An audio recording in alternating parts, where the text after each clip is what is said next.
Okay.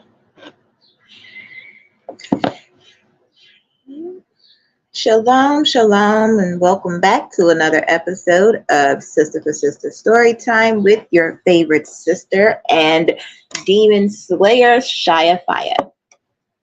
So today we're going to be going over Baal worship and how it relates to Chicago or Northern Israel. So we're going to start off with an article from the Torah.com on the golden calf and bull or El worship. So Northern Israel worshipped El or Yahweh in the form of a golden bull. The Bible mocks this graven representation of the divinity by describing it as a calf. So a baby bull, which kind of sounds like Babylon. So while Moses is atop Mount Sinai receiving the tablets from Yahweh, the people below worry that he will never return.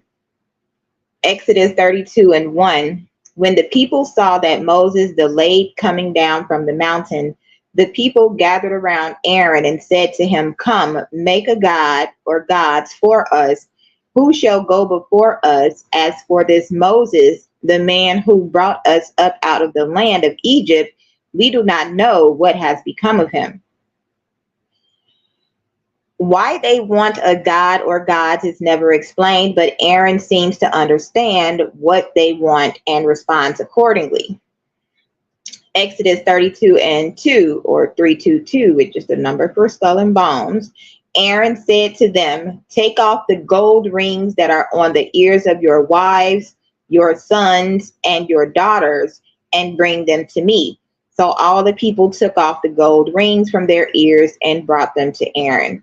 Why didn't he say of your selves or from the men as well? Interesting. Either way, Exodus 32:4, he took the gold from them, formed it with or in a cheret, Cheret, and formed an image of a calf. And they said, "These are your Elohim or God or gods, O Israel, who brought you up out of the land of Egypt." How exactly did Aaron form this calf? The only other use of the word cheret suggests that it means a stylus. Then the Lord said to me, "Get yourself a large sheet and write on it with a human stylus." That's a personal translation. So some translations rendered it in Exodus according to this meaning. The LXX formed them with a graving tool. Onkelos says that he formed it with a chisel. And Martin Luther's 1545 translation designed it with a stylus. Entwarfs mit einem Greifel. In the King James Version, it says that it is fashioned, he fashioned it with a graving tool. Yet it is difficult to envision how to make a statue with the stylus. Thus, we find an alternative translation based on how metal statues are generally made. Targum Neophyte placed it in a mold. Jerome's Vulgate, he fashioned them by founder's work. NRSV says that he formed it to a mold. NJPS says that he cast it in a mold. NJPS adds note that the meaning is uncertain, yet the meaning of the word is not the problem. It means stylus. We should translate it as such and understand the story more broadly as presenting Aaron not as an expert metallurgist, but as naive, as made clear from the conversation Moses and Aaron have later in the story. Moses rebukes Aaron. Up on the mountain, Yahweh informs Moses of the sin of the calf, and Moses descends immediately from the mountain. Seeing the people dancing before the calf, Moses smashes the tablets and destroys the calf. Moses then turns to Aaron, whom he had left in charge while he was up on the mountain. Exodus 32:21 says, Moses said to Aaron, "What did this people do to you that you have brought so great a sin upon them?" Aaron attempts to justify his actions by telling Moses that the people were in a bad way and insisted that he make for them a god. Then he continues, "So I said to them, whoever has gold, take it off." So they gave it to me, and I threw it into the fire, and out came this calf. Aaron's response that he threw gold in the fire and out came a calf contradicts the earlier description of him forming it with a stylus. He is lying to escape responsibility. It also depicts him as inept. The fact that the statue came out as a calf is presented as a surprise even to him. Inspired by this bizarre claim, several midrashim imagine the use of magic to make the calf appear. For example, Midrash Tanchuma tells a story about Micah envisioned as Moses' adopted child who went bad. There are those who say that it was Micah who formed the calf. The boy was almost crushed during Israel's slavery when they were building the storage cities. Moses saved him from the bricks. He took the tablet upon which Moses wrote the words, "Rise, O bull."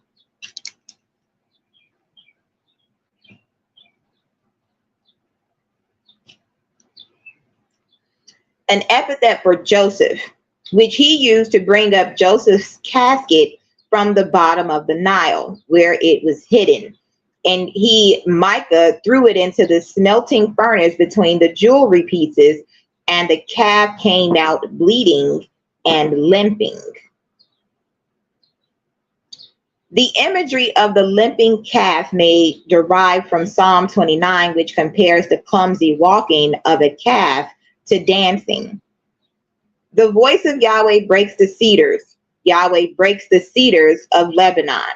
He makes Lebanon skip like a calf and Syrian like a young wild bull.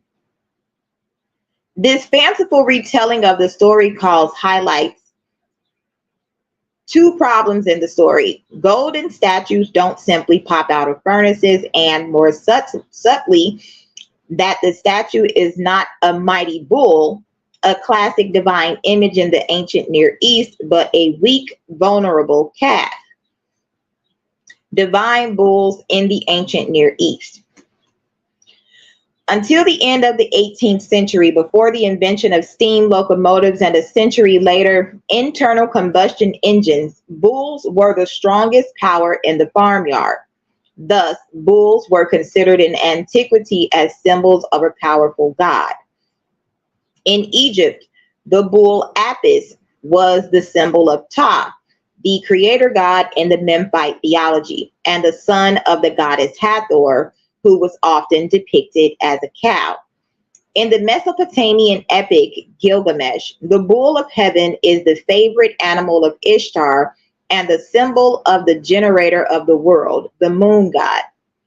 The crescent of the moon was viewed as the horns of the heavenly bull pushing the moon across the sky. In Crete, the carnivore bull of King Minos, the Minotaur, was a mighty bull that only Theseus with his divine sword could kill. Bull El, closer to home, the head of the Canaanite pantheon. El is referred to as Thoru El, Bull El.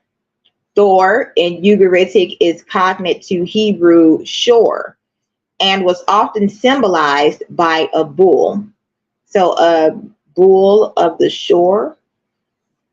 The Israelites also worshipped El, whom they identified with Yahweh.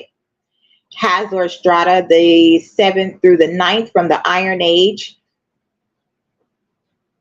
11th century had a small shrine with a hoard of bronze items, including a well-preserved bronze figurine of a seated deity, which the excavators identified with El.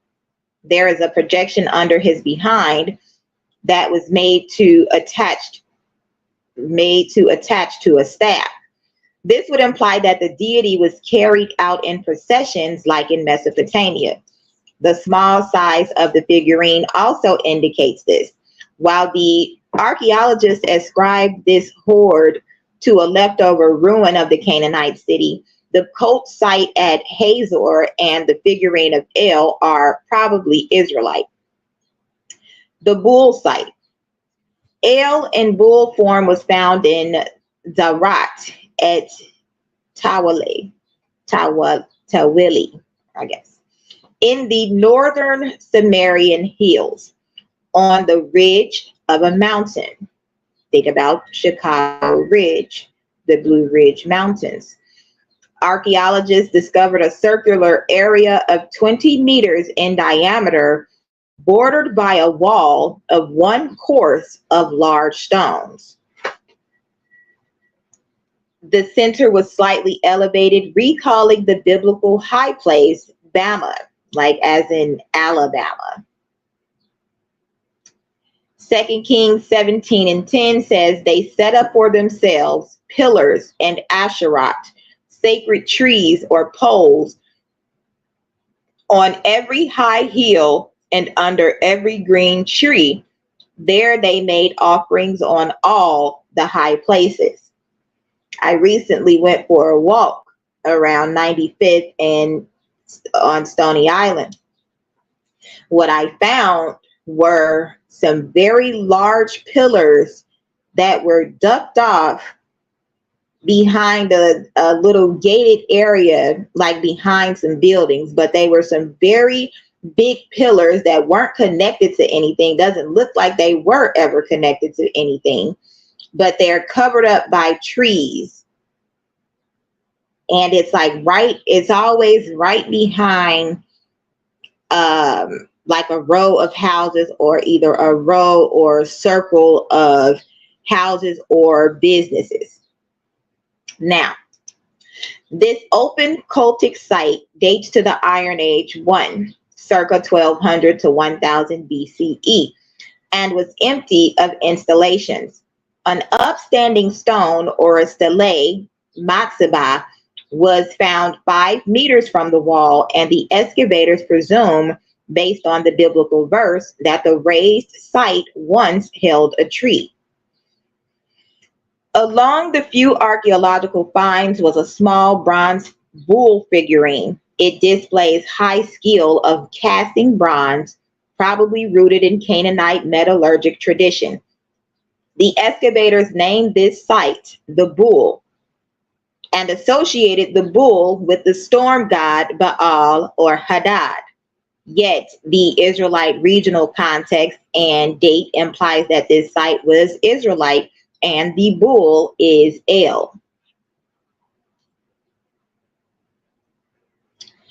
Indeed, in Balaam's blessing, the Bible uses bull imagery for Israel's God, called here El.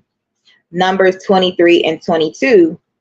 El, who brings them out of Egypt, is like the horns of a wild bull for them. Contrary to bulls, which often had this divine status, I can think of no ancient civilization that made a calf a divine symbol of incarnation. By presenting Aaron as having made a golden calf instead of a golden bull, it mocks the attempt of Aaron and the Israelites of trying to create a divine statue to represent the God who took them out of Egypt, poking fun at the North and their baby bulls. The story of the golden calf was written as a polemic against the pair of statues that, according to the Bible, were situated in the two ends of the northern kingdom of Israel. According to the book of Kings, when Israel defects from the kingdom of Rehoboam and its capital in Jerusalem, its first king, Jeroboam, creates two worship sites to compete with Jerusalem, placing a golden calf in each. 1 Kings 12 and 28.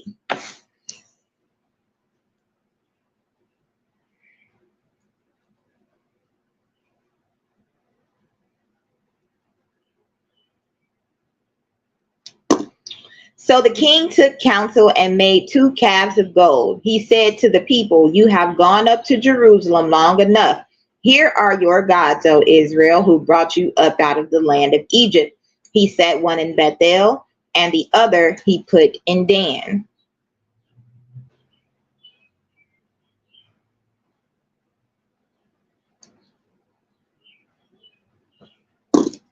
Jeroboam's act here is presented as negative and sinful, although the Israelite priesthood would not have seen it this way.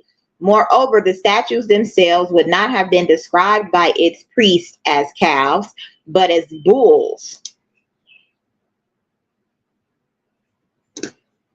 representations of Bull El. The very term calf used by the Bible is meant to belittle this graven image. And when I think about the word calves, I think about the name Calvin. You have CALF or elongated CALVES, Calvin spelled CALVIN. 1714. Okay, so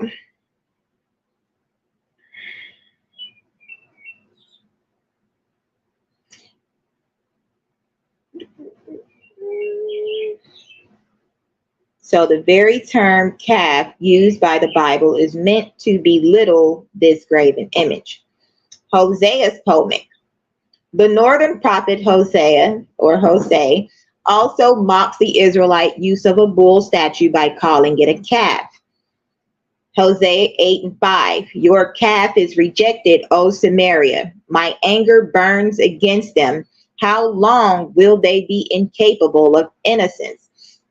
For it is from Israel, an artisan made it. It is not God. The calf of Samaria shall be broken to pieces. Later, Hosea describes a ritual of kissing these calves. Hosea 13 and 2. And now they keep on sinning and make a cast image for themselves, idols of silver made according to their understanding, all of them the work of artisans. To them they say, O sacrificers of man, kissers of calves. Although the verse is difficult, the juxtaposition between human sacrifice and kissing calves appears to be ironic, mocking the piety of the Samaria worshippers. The Bull of Bethel, Papyrus Amherst 63. That Hosea is using calves here purposefully instead of a bull to belittle the idols can be supported by a comparison with an unusual set of hymns found on Papyrus Amherst 63. Written in Demotic, these hymns are the product of a religious group made up of exiled Israelites and Egyptians. At one point, the hymn states, Horus Yahu, our bull, is with us. May the Lord of Bethel answer us on the morrow. The supplicant recalls the bull worshipped by the Israelites, here associated with Bethel. Elsewhere, the text mentions the same kissing form of worship mocked by Hosea. Let them kiss your bulls, let them desire your calves. Here, bull and calf are used in parallelism, highlighting the interchangeability of the terms. What Israel venerated and called a mighty bull could be mocked by Judahite scribes and described as merely a calf. A double polemic. The authors of the Bible were uncomfortable with any graven image that purported to represent their deity and strenuously objected to the northern practice of including Bull El statues in their temples. When the biblical text has Aaron and Jeroboam say about the calf, This is your God, O Israel, who brought you out of Egypt. The absurdity of the point is supposed to be clear to the readers. The God of Israel is like a mighty bull, not a weak calf, and in any event should not be represented in any graven image. Now we're going to take a look at where statues are located in, I'm just going to say Chicago instead of Illinois. So where is the bull statue?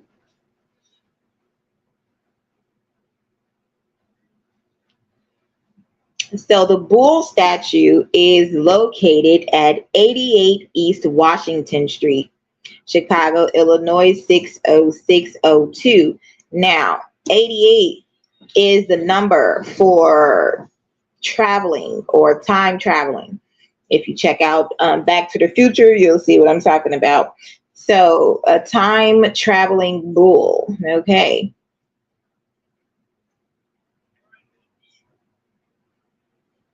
Now, let's see what the story is behind the Bull of Chicago.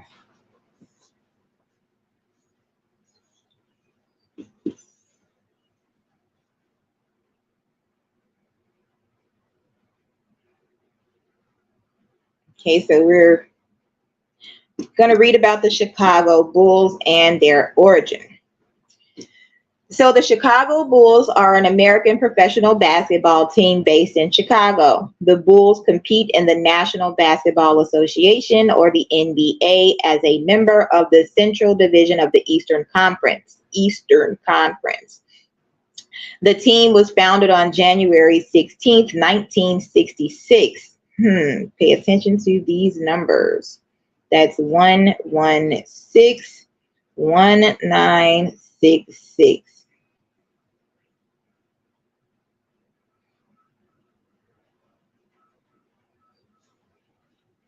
Which would be either 84, 12, or 3. Then played its first game during the 1966 to 67 NBA season.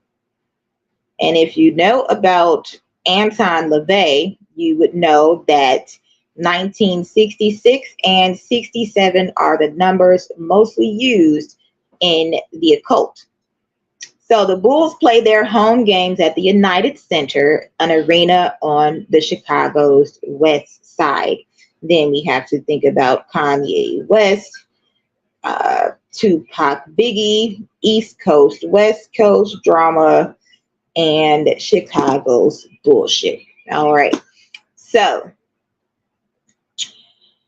okay, I'm looking for the bull symbolism, why they chose the bull as their, let's just look it up. Why did the Bulls, Chicago Bulls, choose the bull as their mascot?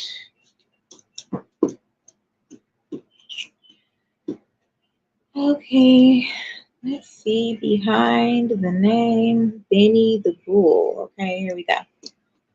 Benny the Bull, commonly known as Benny, like Benjamin, the Israelite tribe. Okay, and go read your Bibles and find out what Benjamin's sin was. So Benny the Bull is the mascot of the National Basketball Association Chicago Bull, a role he has filled since 1969. Also pay attention to the colors of the Bulls, which is red and black.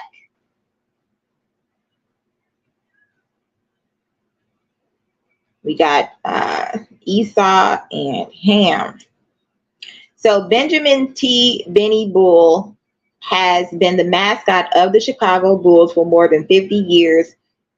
First at Chicago Stadium, 1969 to 1994, and now at the United Center, 1994 to the present. Also, the year 94, which equals 13, correlates to the number 4, which is the number for the emperor, what type of emperor or what type of imp or demon. So the number 13 also represents death in the tarot.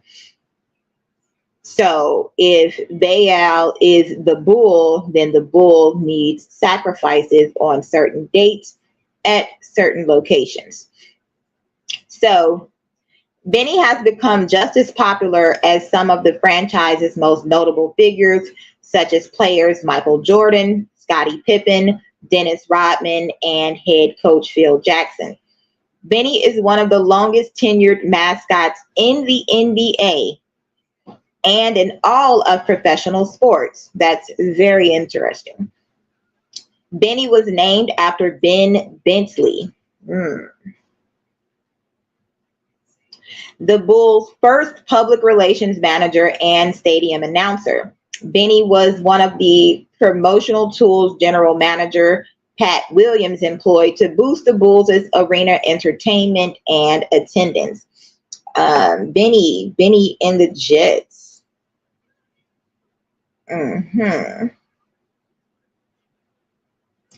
The current and most popular Benny has had many relatives or family members over the years. His great-grandfather in the late 1960s was the first NBA mascot, along with Dick Motta and Jerry Sloan. He was ejected by Earl Strom for interfering with the action on the court in the Bulls' 113-90 loss in Game 3 of the NBA Western Conference Finals at the Milwaukee Arena on April 20th, 1974. Now, the Bible talks about burning incense to other gods. 420, 7-4. The GDs using fire magic, sacrificing to pagan gods or no gods. So many other variations or family members of the bull were passed on to different ones, including Benny's chubby predecessor or father in the 1990s. A slim dunking bull mascot named the Bull was added at the time. According to an article on the Bulls' website, the Bull is Benny the Bull's cousin, and he made his first appearance at a Bulls game during the 1995-96 season. That is why his uniform number is 95. And mind you, I just said that I found the pillars on 95th Street, Stony Island. Okay. Now, another thing, my son's father's name is Sam, and he calls himself Sammy the Bull. I also have a cousin named, his father's name is Calvin, like the calf. Then his son, they call him Bull. So, sounds like there's a lot of bull worship going on unconsciously. Now, among the Bulls' many talents are tumbling, gymnastics, playing basketball, breakdancing, reading, officiating basketball games, and most importantly, performing his signature slam dunks. The bull does not have a tail like other bulls. He lost his tail while practicing his amazing dunks at the United Center. That sounds like a saying.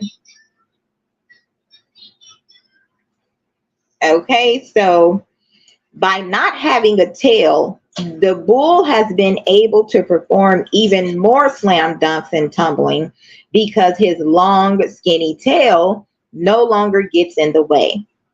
An injury to his hoof during the 1999 through 2000 bull season sidelined the bull briefly, but he returned to the trampoline after a short recovery period. Now, injury to the hoof, and this is in 999, which is inverse of 666, which is, of course, the year the Y2K, and all of that good stuff. So the Bible talks about the 10 toes being crushed of that image, or his wounds that were healed. Okay. So his performer, Chester Brewer, was arrested in 2004 for illegally selling marijuana from his car, therefore retiring the mascot. And I just spoke on the marijuana 420 and the burning incense to other gods. So the current Benny. In 2004, the current version of Benny the Bull was introduced. He has been acclaimed as one of the most popular mascots of all time, including being named the most popular mascot in sports by Forbes in 2013. The modern version of Benny is famous for his impressive dancing, aerobatic flips and jumps, multiple dunking tricks, giant popcorn spilling backwards.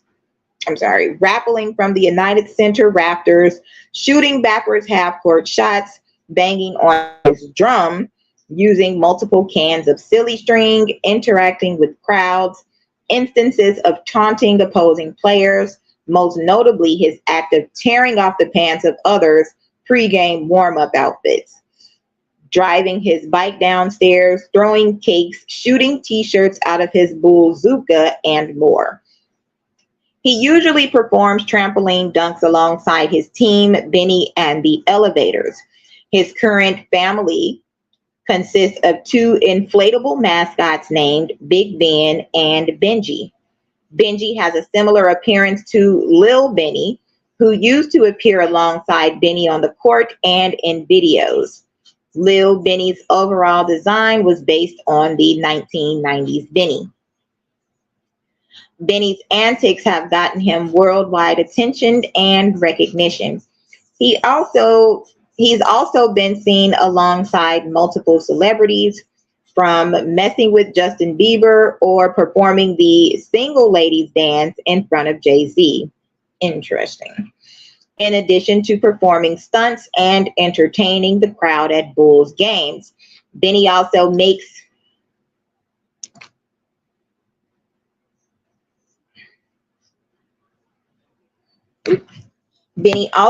public appearances around the Chicago area on behalf of the team.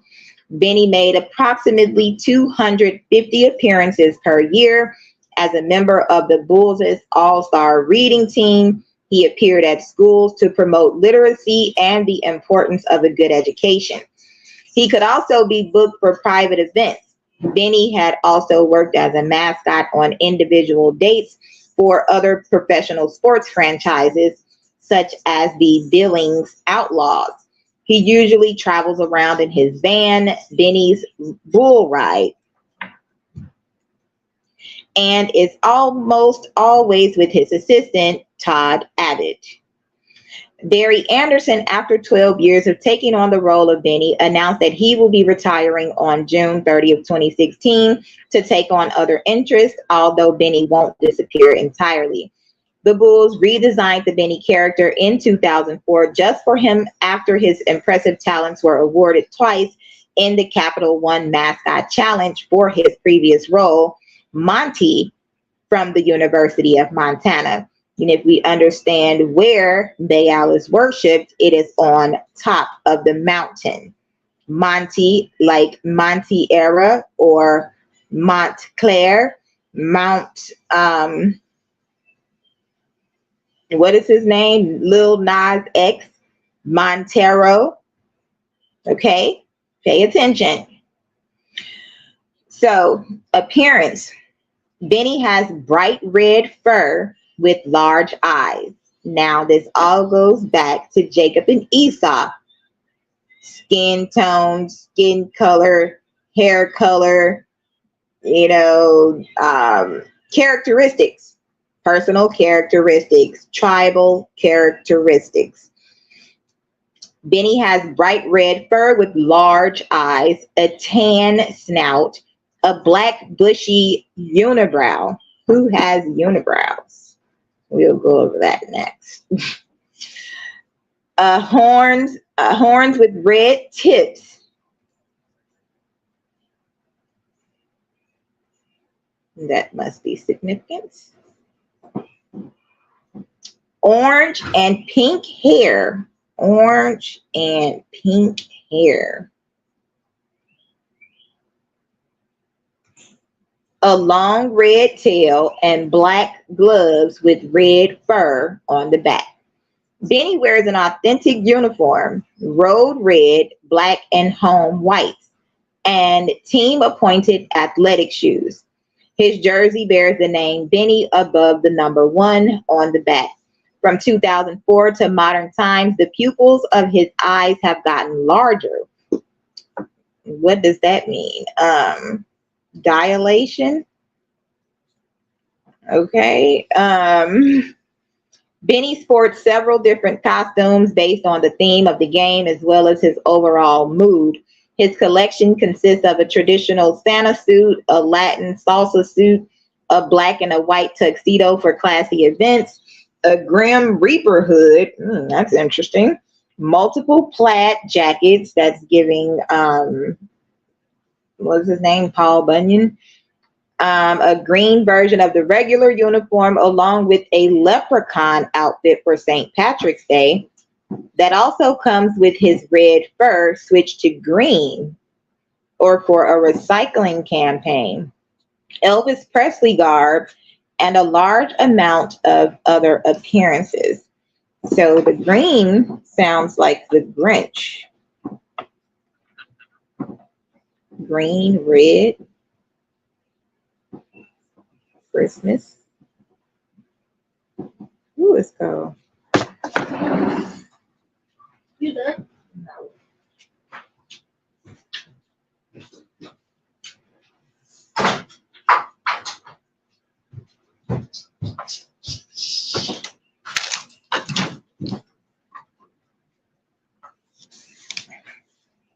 Okay.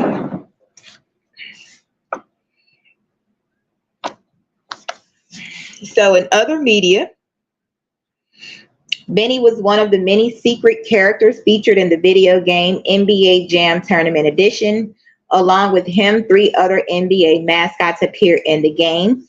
The Phoenix Suns Gorilla, Charlotte Hornets Hugo, and Minnesota Timberwolves Crunch. The late punk musician Wesley Willis did a song about him called Benny the Bull. A Benny the Bull plush can be seen in the Bull's office during the first episode of the HBO series Winning Time, The Rise of the Lakers Dynasty, during the scene which depicts the coin toss between the Bulls and Los Angeles Lakers for the first pick in the 1979 NBA draft. So, it didn't really give me what I was looking for. We're going to go back.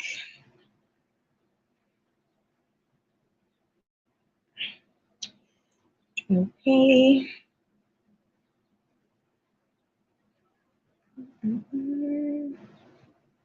What is Benny the Bull known for? Unveiling the fascinating story.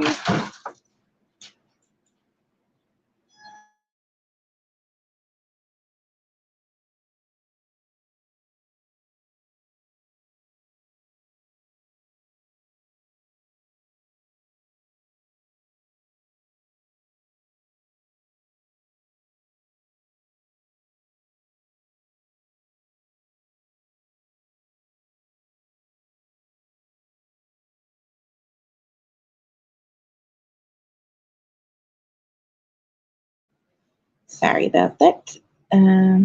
Okay.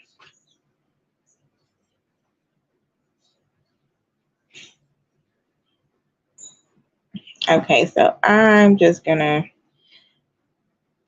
let's see, which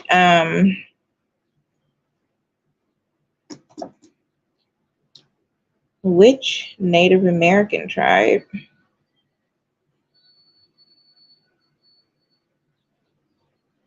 worshipped the bull?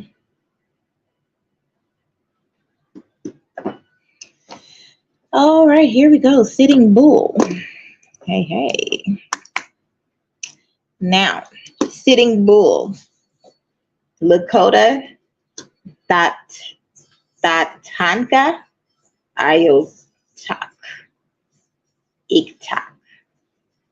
1837 to December 15th, 1890, was a Hunkpapa Lakota leader who led his people during years of resistance against United States government policies.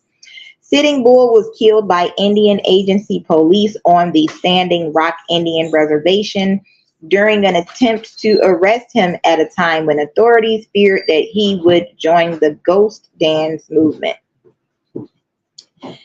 So before the Battle of the Little Bighorn, hold on.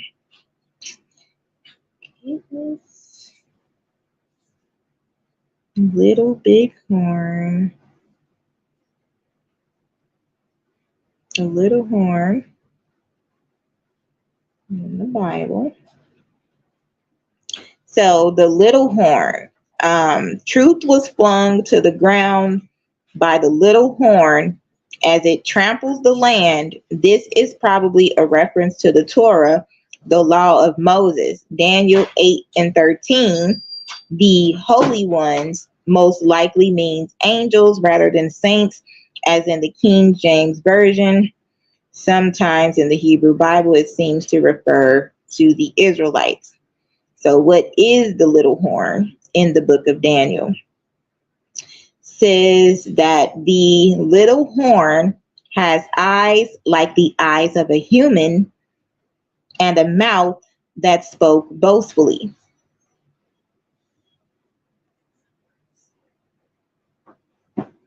The 10 horns that appear on the beast is a round number standing for the Seleucid kings between Seleucus the first, the founder of the kingdom, and Antiochus Epiphanes, comparable to the feet of iron and clay in chapter 2 and the succession of kings described in chapter 11. The little horn is Antiochus himself, or the Antichrist himself. So let's see. We're going to go back to Sitting Bull, but let's see what Akis means.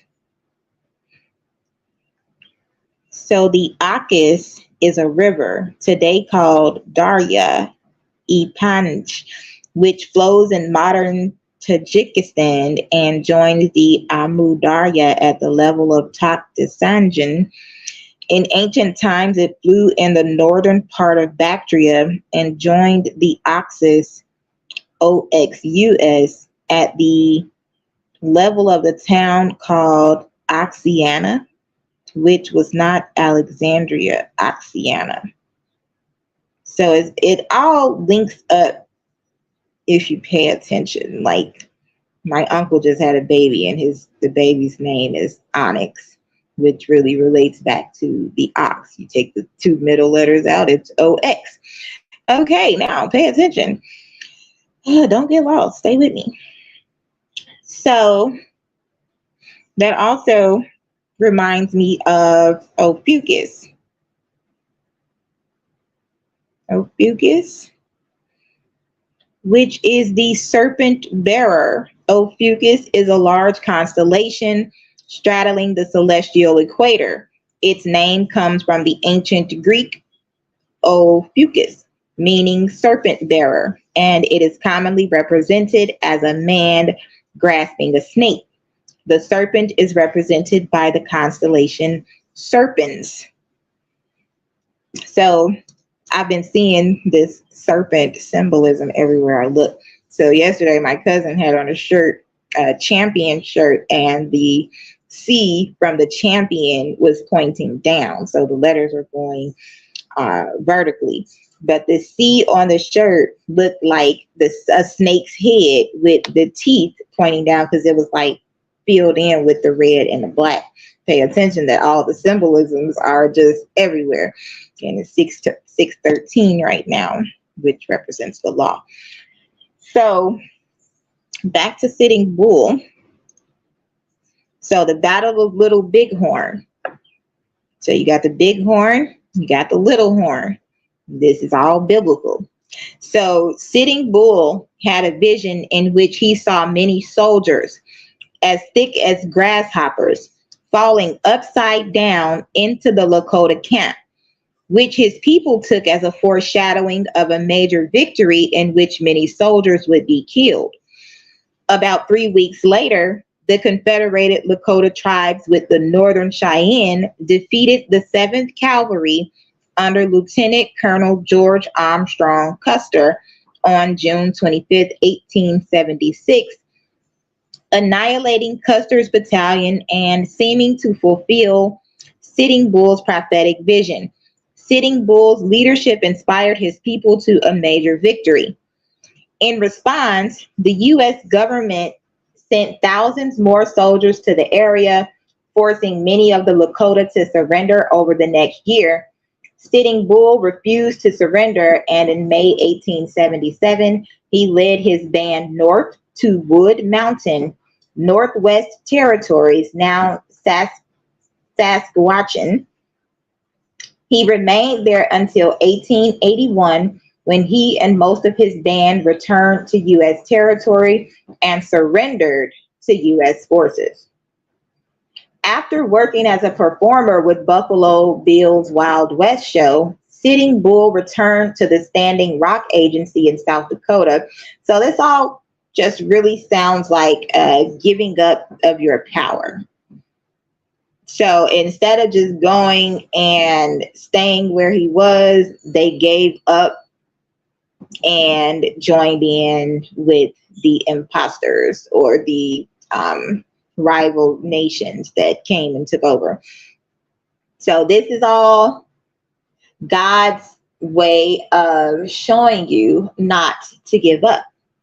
Don't give up so easily. Wait it out. Confirm. It's all worth the wait. Now, so because of fears that Sitting Bull would use his influence to support the Ghost Dance movement, Indian Service Agent James McLaughlin at Fort Yates ordered his arrest. During an ensuing struggle between Sitting Bull's followers and the agency police, Sitting Bull was shot in the side and head by Standing Rock policeman Lieutenant Bullhead Tatankapa Lakota Tatankapa and Red Tomahawk Marcellus Shankkaduta and Lakota Shanpi Duta. After the police were fired upon by Sitting Bull supporters, his body was taken to nearby Fort Yates for burial. In 1953, his Lakota family exhumed what were believed to be his remains, reburying them near Mobridge, South Dakota. Now, let's find out why Sitting Bull was named Sitting Bull.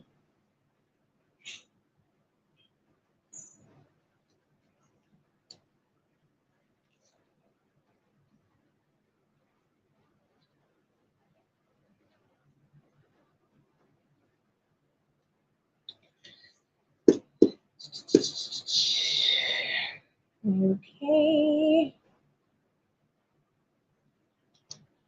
So this is the PBS.com biography of Sitting Bull.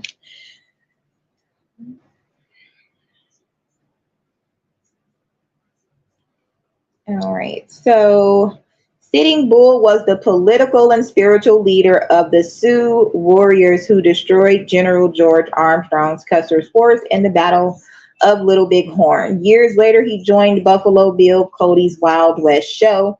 A portrait of Cody and Sitting Bull together bears the title Foes in 76, Friends in 85. Interesting. 76 and 85, both equaling 13. 7 plus 6 is 13, 8 plus 5 is 13, and the year that I was born. So, A native warrior. Sitting Bull was born in what is now South Dakota, probably in 1831, son of a respected Sioux warrior named Returns Again. Sounds like Jesus. The child wanted to follow in his father's footsteps, but showed no particular talent for warfare, so he was given the name Slow until he could earn a better one. What Cat in the Hat say? Quick to the slow. At age 14, during a fight with rival Crow Indians, he managed to count coup, or strike the body of an opposing warrior with a coup stick, and was renamed Tatanka Yotanka, or Sitting Bull, in honor of his feat. He had no use for peace with the white man. Sitting Bull once taunted rival Indians with the boast that the whites may get me at last, but I still have good times until then. Still, the Sioux were able to live largely unmolested, whatever that means, until 1874, when gold was discovered in the Black Hills of the Dakota Territory. Although a treaty had given these lands to the Sioux, white settlers now poured in, and clashes between the two sides grew. So this is the thing with making deals with the devil or making deals with your enemy. How do you trust your enemy? You never trust your enemy. So one of the soldiers was General Custer, who led his immediate command of 200 men into battle against approximately 2,000 Sioux, including Sitting Bull, and had his entire command wiped out. So, in show business, Sitting Bull fled to Canada and lived there for several years. Returning to the United States in 1881, he was held prisoner at the Standing Rock Reservation in the Dakota Territory. Sitting Bull was allowed to travel with the permission of the reservation's Indian agent. And one of those trips in 1884, he met Annie Oakley, whose marksmanship so impressed the Sioux warrior that he offered $65 for a photograph of the two of them together. The next year, Sitting Bull joined Buffalo Bill Cody's Wild West show. His duties were limited. Sitting Bull rode in the show's opening procession, and he was well compensated, earning $50 a week plus the money he made from selling autographs. He was treated kindly by Oakley, who said the Sioux warrior made a great pet of me. Sitting Bull also met the new white father at Washington, President Grover Cleveland, but life on the road was sometimes unpleasant.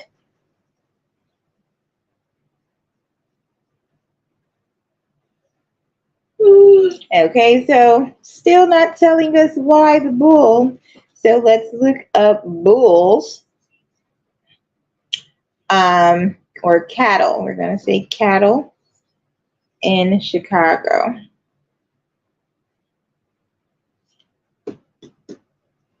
Union stockyards. Okay, and here we get to the meat-eating madness.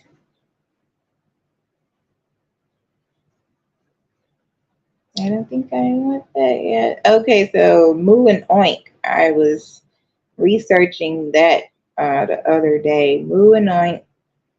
So you got the cow and the pig, or the cow and the bear. How is the pig related to the bear? Or is it a bear or is it a boar? Tricky Satan is. So I'm just going to read the Union stockyards, and we'll eventually get to what I'm trying to get to. So the Union Stockyard and Transit Company, or the Yards, was the meat packing district in Chicago for more than a century, starting in 1865. And since I can't find why Sitting Bull name is named Sitting Bull, or why the Chicago Bulls name is Chicago Bulls, so we're just gonna read about what Baal's characteristics are, which is sacrifice, blood sacrifice, and meat eating. Okay, meat and milk. So the meatpacking district in Chicago for more than a century, the district was operated by a group of railroad companies. Remember, the devil's train, okay, that acquired marshland and turned into a centralized processing area. So something about muddy swamp waters turned into cities. So unclean things made clean, because we know that swamps and muddy waters, or waters that aren't flowing, hold stagnant things like bacteria and such. So by the 1890s, the railroad capital behind the Union stockyards was Vanderbilt money. The Union stockyards operated in the New City community area for 106 years, something about 106 in part, okay, helping Chicago become known as the hog butcher for the world. Now, funny, I looked up bulls or cattle, and it brought up hogs. So, the center of the American meatpacking industry for decades, the yards became inspiration for literature and social reform. The stockyards became the focal point of the rise of some of the earliest international companies. These refined industrial innovations and influenced financial markets. Both the rise and fall of the district reflect the evolution of transportation services and technology in America. These stockyards have become an integral part of the popular culture of Chicago's history. They are considered one of the chief drivers that empowered the animal industrial complex into its modern form. From the Civil War until the 1920s and peaking in 1924, more meat was processed in Chicago than in any other place in the world. Pay attention. Construction began in June 1865 with an opening on Christmas Day in 1865. The yards closed at midnight on Friday, July 30th, 1971, after several decades of decline during the decentralization of the meatpacking industry. The Union Stockyard Gate was designated a Chicago landmark on February 24th, 1972, and a National Historic Landmark on May 29th, 1981. The history of the stockyards. Before construction of the various private stockyards, tavern owners provided pastures and care for cattle herds waiting to be sold. So we go back to the alcohol and spirits. So we have liquid spirits, alchemy, blood alchemy, meat, flesh, burning alchemy, okay? So with the spreading service of railroads, several small stockyards were created in and around the city of Chicago. In 1848, a stockyard called the Bull's Head Market was opened to the public. The Bull's Head stockyards were located at Madison Street and Ogden Avenue, Og, or Gog, and Magog, which are the people that God are fighting against in Revelations, okay? In the years that followed, several small stockyards were scattered throughout the city. Between 1852 and 1865, 5 railroads were constructed to Chicago. Remember, railroads, meet me at the crossroads so you won't be lonely, making the devil's deals at the crossroads. What are these crossroads, and how do they know where exactly to lay them? Ley lines, portals. Okay, keep up. Now, some railroads built their own stockyards in Chicago. The Illinois Central and the Michigan Central Railroads combined to build the largest set of pens on the lakeshore east of Cottage Grove Avenue from 29th Street to 35th Street. And if you know, numerology. 29 correlates to Joseph and his coat of many colors. Okay. In 1878, the New York Central Railroad managed to buy a controlling interest in the Michigan Central Railroad. In this way, Cornelius Vanderbilt, owner of the New York Central Railroad, got his start in the stockyard business in Chicago. Several factors contributed to consolidation of the Chicago stockyards. Westward expansion of railroads between 1850 and 1870, which drove great commercial growth in Chicago as a major railroad center, and the Mississippi River blockade during the Civil War that closed all north-south river trade. And when we talk about the Mississippi River, we're going to relate that to the Nile. Okay. So the United States government purchased a great deal of pork and beef to feed the Union troops fighting the Civil War. As a consequence, hog receipts at the Chicago stockyards rose from 392,000 hogs in 1860 to 1,410,000 hogs over the winter butchering season of 1864 through 1865. Remember, a union or a legion of troops. We're dealing with legions of demons, mass hordes of evil people, evil spirits parading in empty vessels. Okay, so over the same time period, beef receipts in Chicago rose from 117,000 head to 338,000 head. With an influx of butchers and small meat packing concerns, the number of businesses greatly increased to process the flood of livestock being shipped to the Chicago stockyards.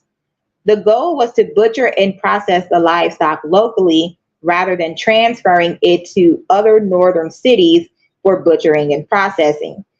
Keeping up with the huge number of animals arriving each day proved impossible until a new wave of consolidation and modernization altered the meatpacking business in the post-Civil War era.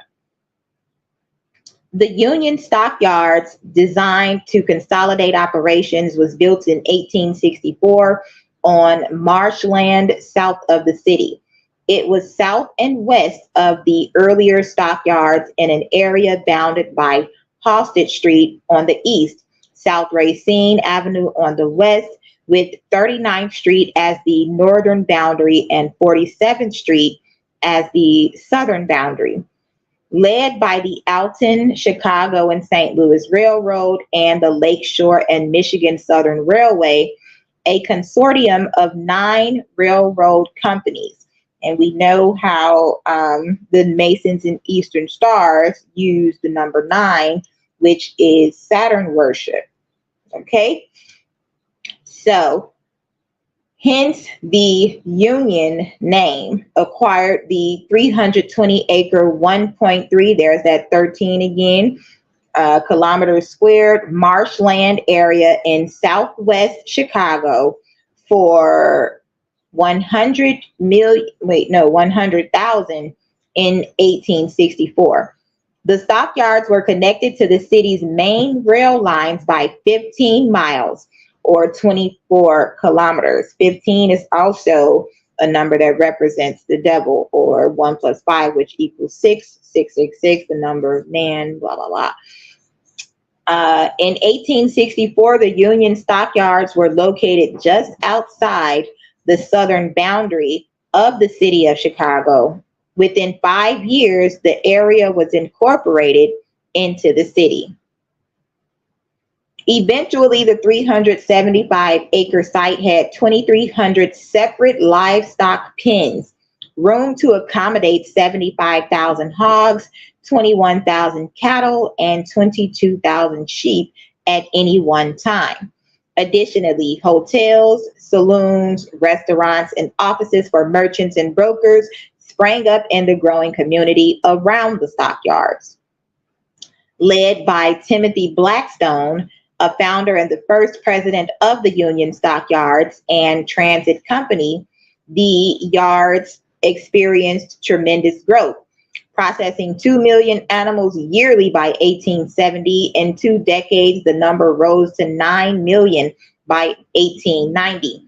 Between 1865 and 1900, approximately 400 million livestock were butchered within the confines of the yards. By the start of the 20th century, the stockyards employed 25,000 people and produced 82% of the domestic meat consumed nationally. In 1921, the stockyards employed 40,000 people.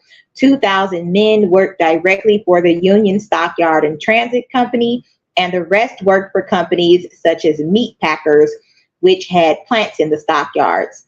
By 1900, the 475-acre, 1.92 kilometers squared stockyard contained 50 miles of road and had 130 miles, which goes again back to that 13, of track along its perimeter. At its largest area, the yards covered nearly 1 square mile of land from Halsted Street to Ashland Avenue, from 39th, now Pershing Road, to 47th Street. Ashland. Now, when we think about God's wrath and the lake of fire being sulfur, burning, molten rock, lava.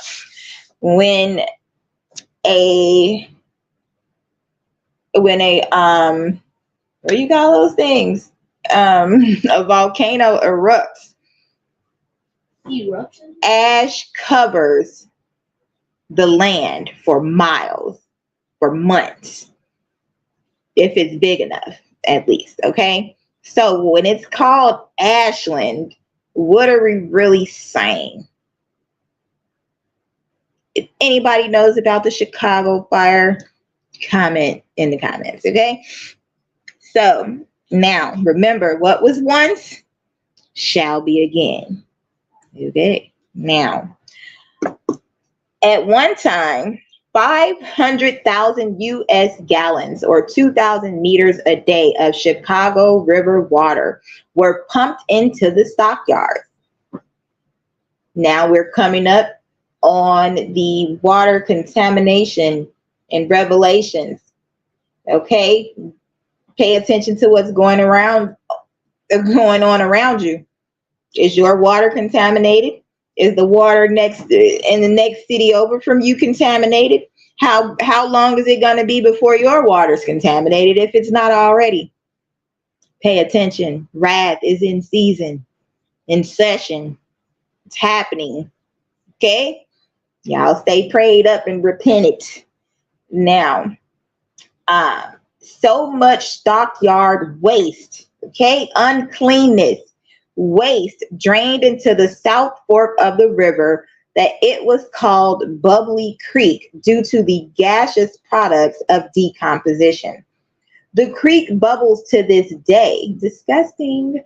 When the city permanently reversed the flow of the Chicago River in 1900, 19 keys, we're breaking it down, okay.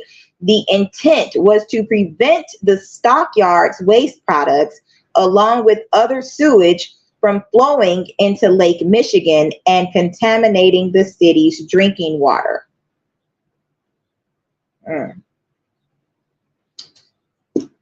If you've never studied water and the process of how water is cleansed and you get it, you should do so. Okay.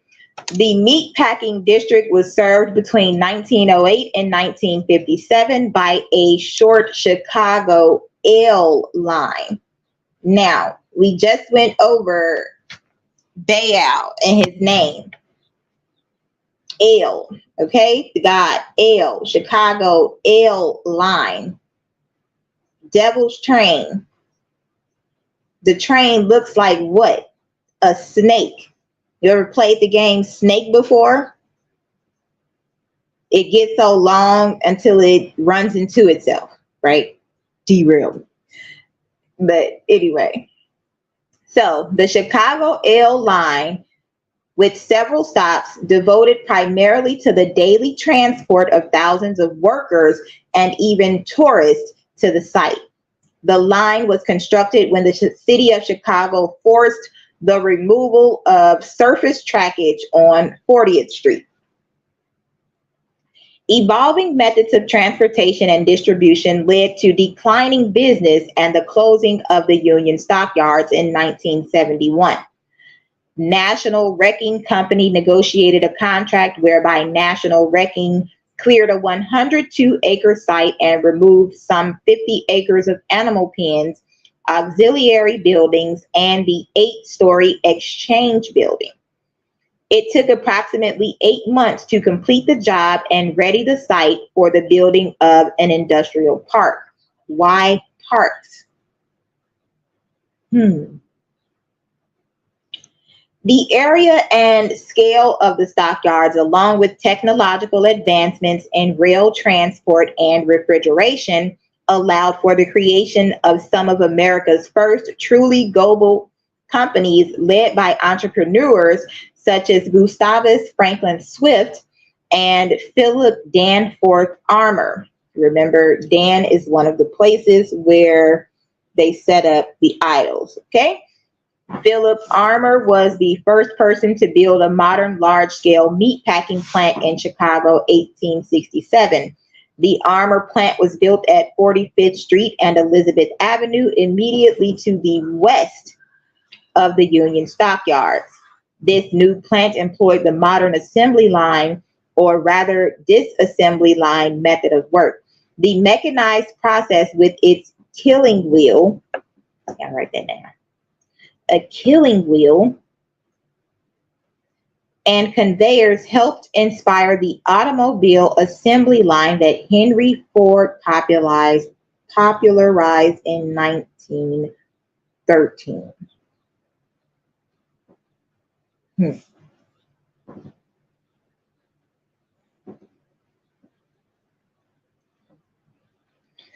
For a time, the Armour plant, located on a 12-acre site, was renowned as the largest factory in the world. Where are we, people? When are we? What timeline are we on? And who's lying? Now, I want to go back to the demon of the West, okay?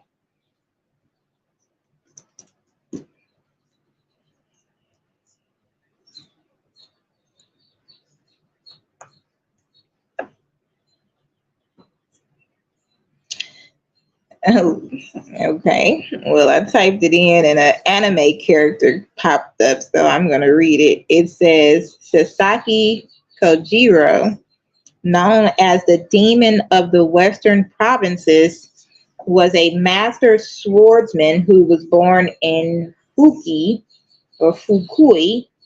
Prefecture. He earned this nickname because of his skill with the Nodachi, since Nodachi swords were often depicted as something that a demon would use. Okay. So this one is Corson. Corson. I like to change up letters, so I'm going to say Carsan. Carson. If you know about the Carthaginians, then you know where I'm going with it.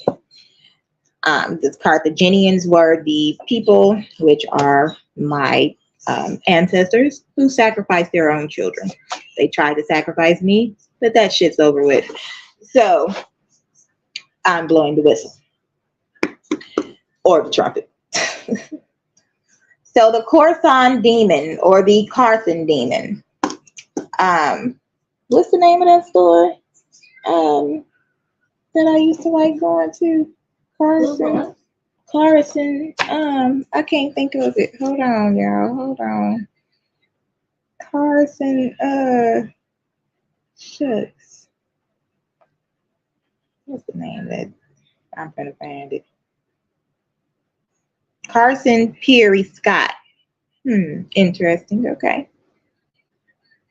Remember, everything is linked because we are one. Even though people want to be evil, because we are one, the righteous pick up on the undercover evils that those who try to portray themselves as good, the ones that go to church every Sunday, read their Bibles every day, act like they're this and they're that when they're really demons in disguise. Okay? So the Scots, we know that the Scots Irish are part of the Illuminati, Skull and Bones. So back to Corson the demon. In demonology, Corson is one of the 4 principal kings that have power over the 72 demons that are supposedly constrained by King Solomon. According to the Lesser Key of Solomon, Corson is not to be conjured except on great occasions.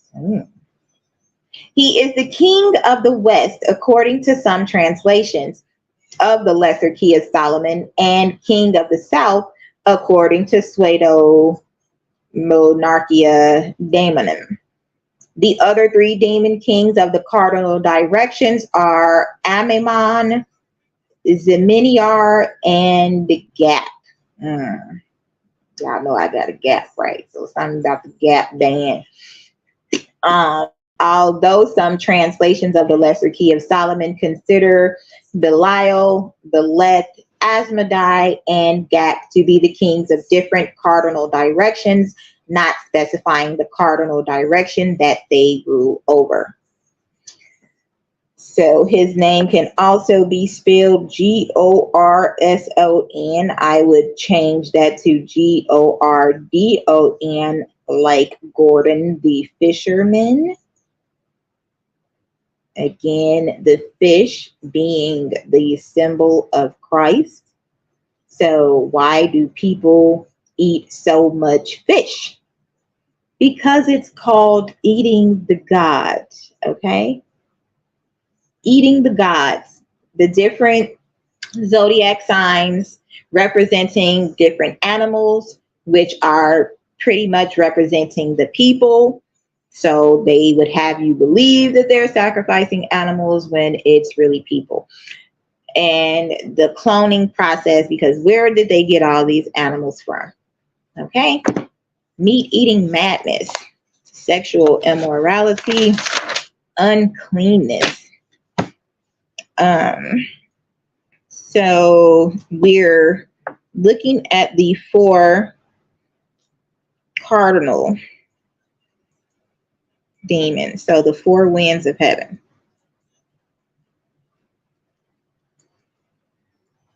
Okay, we got to read some scriptures. Hold on.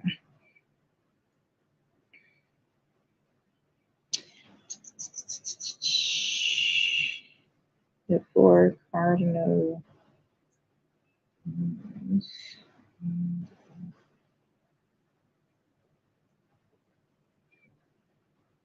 Okay, so Wyrus omitted, however, the 4 demons of the cardinal points: Orions or Orions, Panemon,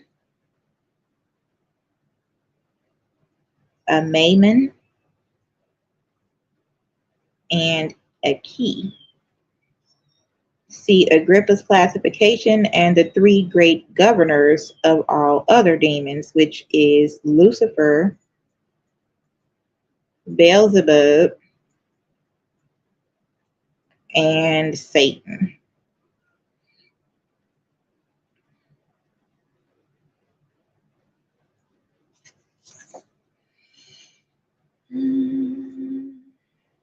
Okay, so a Mammon. In demonology, a Mammon or a Moimon is a prince of hell, and according to some grimoires, the only one who has power over Asmodai. A curious characteristic of this spirit is alleged in almost all copies of the Ars Goetia in English that during the evocation of Asmodai to visible appearance, the exorcist must stand upright with his cap or headdress removed in a show of respect, because if he does not do so, then Amman will deceive him and doom all of his work. According to Joseph H. Peterson, editor of the Lesser Key of Solomon, Weiser 2001, this is a bizarre translation of Severo Cupertus Forit by Scott in his Discovery of Witchcraft, which contains a translation by Scott of Pseudo-Monarchia Daemonim by Johannes Weyer.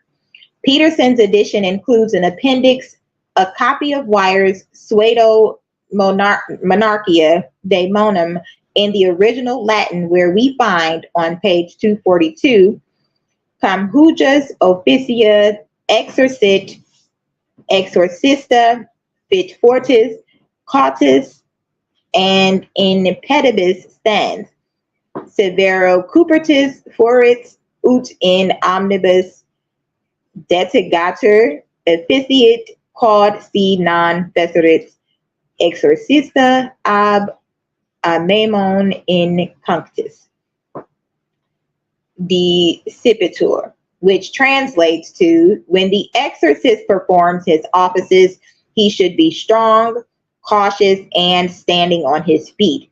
If he will be truly overwhelmed, he will bring it about that in all things he is unprotected. But if the exorcist does not, by a mammon he will be deceived in whole. In the original text by Johannes Weyer, there is nothing about taking off caps or headdresses when evoking Asmodeus. The curious characteristic replicated in every known English text of the Ars Goetia seems to arise from laziness on the part of Scott and generations of scribes replicating the English text without checking the original Latin. A mammon is said to have a deadly, poisonous breath. The Lesser Key of Solomon states that the exorcist or conjurer must be in possession of a silver ring that is duly consecrated and worn on the middle finger as a form of protection against this poisonous astral breath. According to Pseudo-Monarchia Daemonim and the Lesser Key of Solomon, a mammon is the king of the East, while in the Liber Officiorum Spiritum and the 18th century grimoire Clavis Inferni, he is stated to be the king of the South. Which one is it?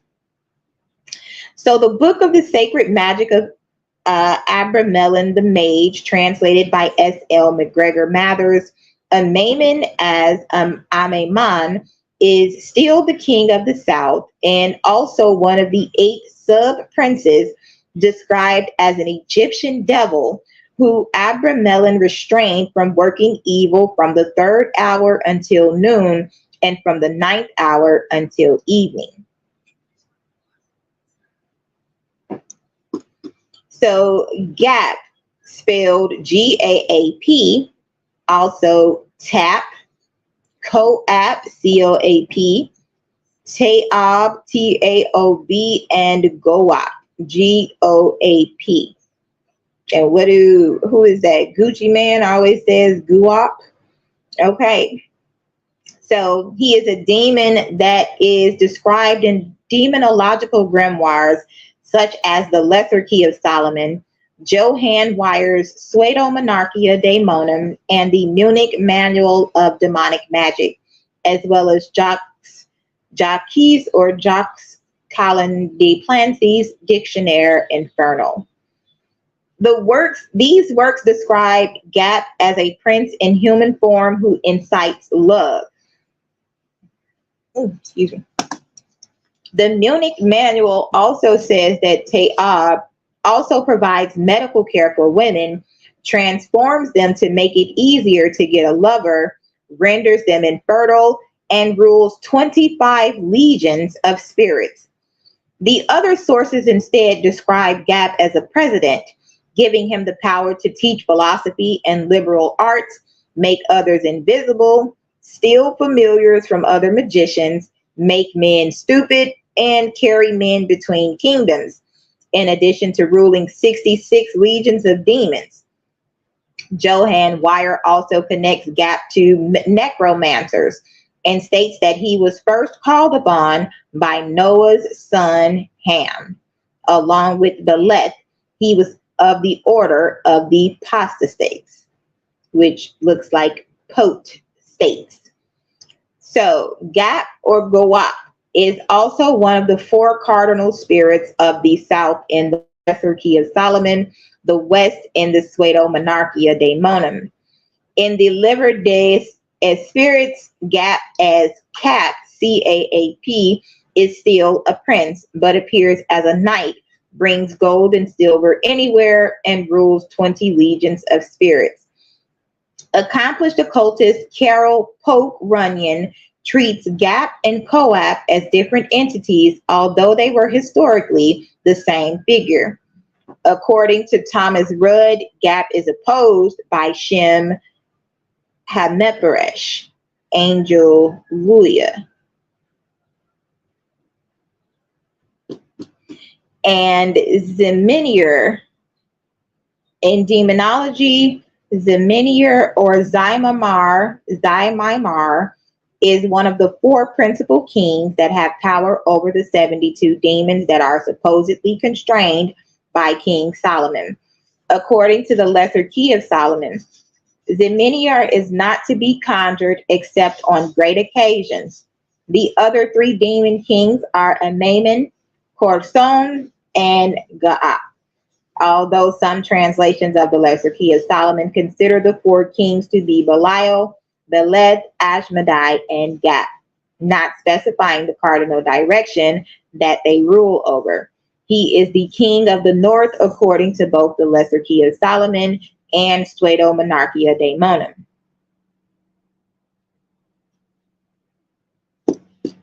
Now, Belial. Belial is a term according in the Hebrew Bible Old Testament, which later became personified as the devil in Christian texts of the New Testament.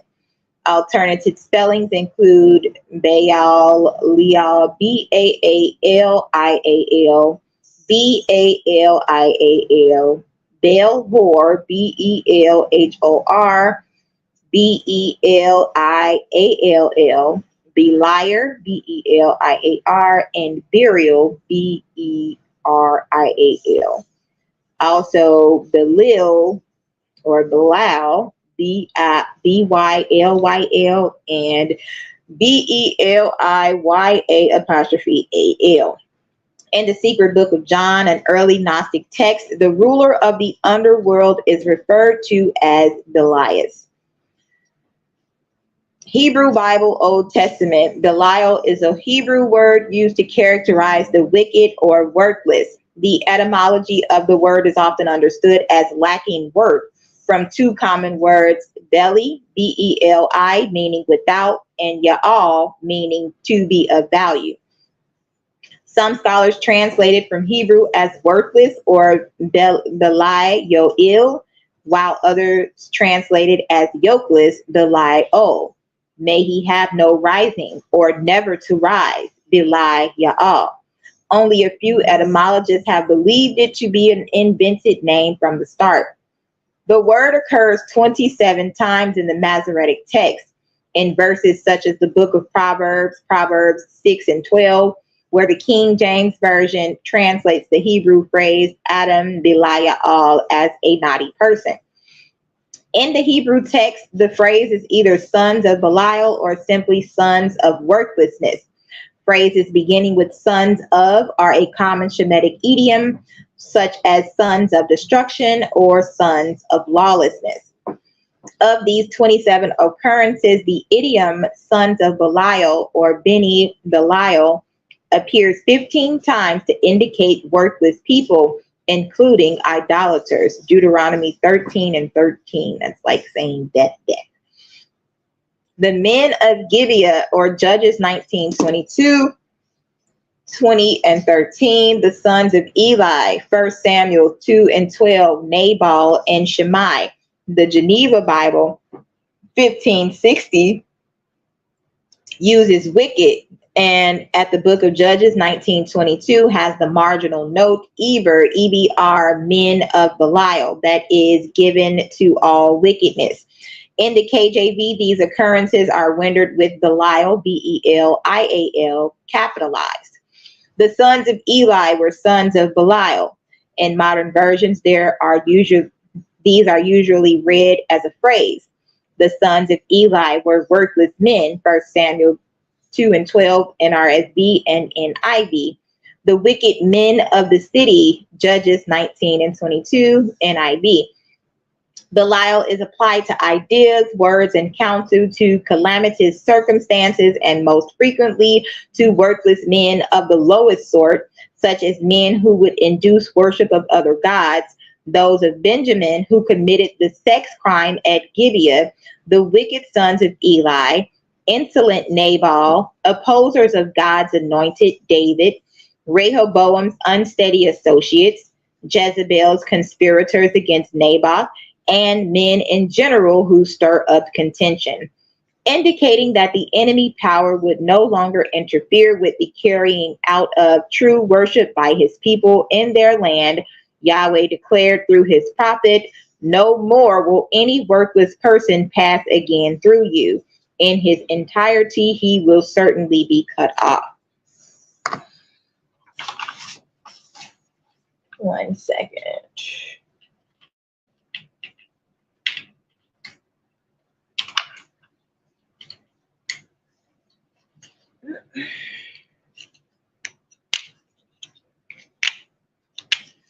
So the Second Temple period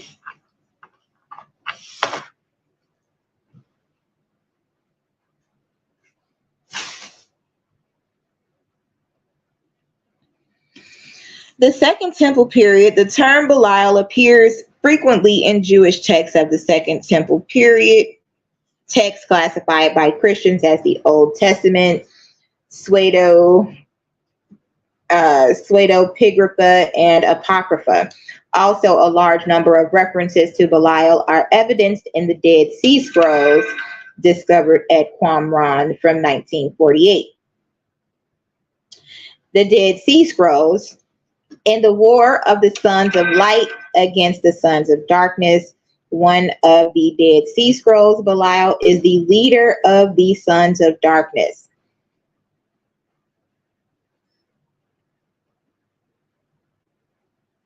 You made Belial for the pit. Angel of enmity, in darkness is his domain. His counsel is to bring about wickedness and guilt. All the spirits of his lot are angels of destruction. They walk in the laws of darkness. Towards it goes their only desire. In the rules of the community, God is depicted as saying, "I shall not comfort the oppressed until their path is perfect. I shall not retain Belial within my heart." Belial controls scores of demons, which are specifically allotted to him by God for the purpose of performing evil. Belial, despite his malevolent disposition, is considered an angel. Belial's presence is found throughout the war scrolls and is established as the force occupying the opposite end of the spectrum of God. In Colossians 1, verse 1, the first line of the document, it is stated that the first attack of the sons of light shall be undertaken against the forces of the sons of darkness, the army of Belial. This dichotomy sheds light on the negative connotations that Belial held at the time.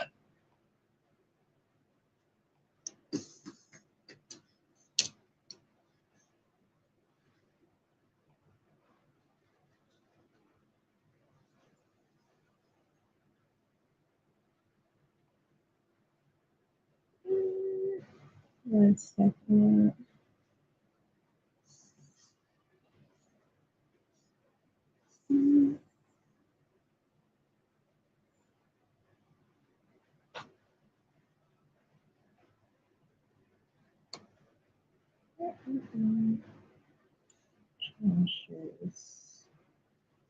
Yeah.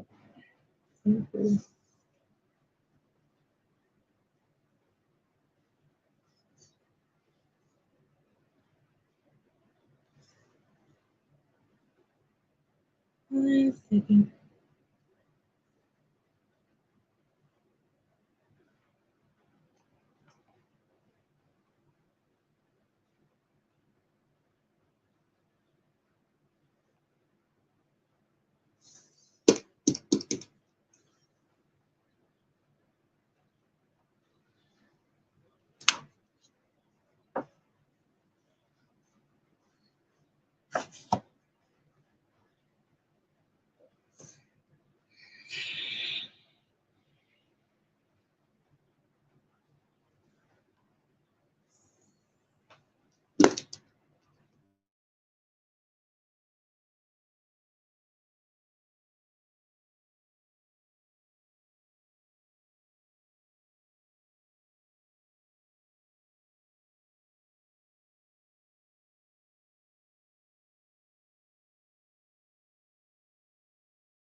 Okay, where was I?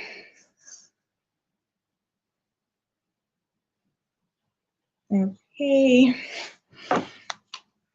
It's cold. Feel like hell freezing over or something. Okay, so Belial, despite his malevolent disposition, is considered an angel. Belial's presence is found throughout the war scrolls and is established as the force occupying the opposite end of the spectrum of God. In Colossians verse 1, the first line of the document, it is stated that the first attack of the sons of light shall be undertaken against the forces of the sons of darkness, the army of Belial. Just read that, had to read it again. Okay, so the war scroll and the Thanksgiving hymns both delve into the idea that Belial is accursed by God and his people, and shows how the existence of Belial in this world can be attributed to the mysteries of God, since we cannot know why he permits the dealings of Belial to persist.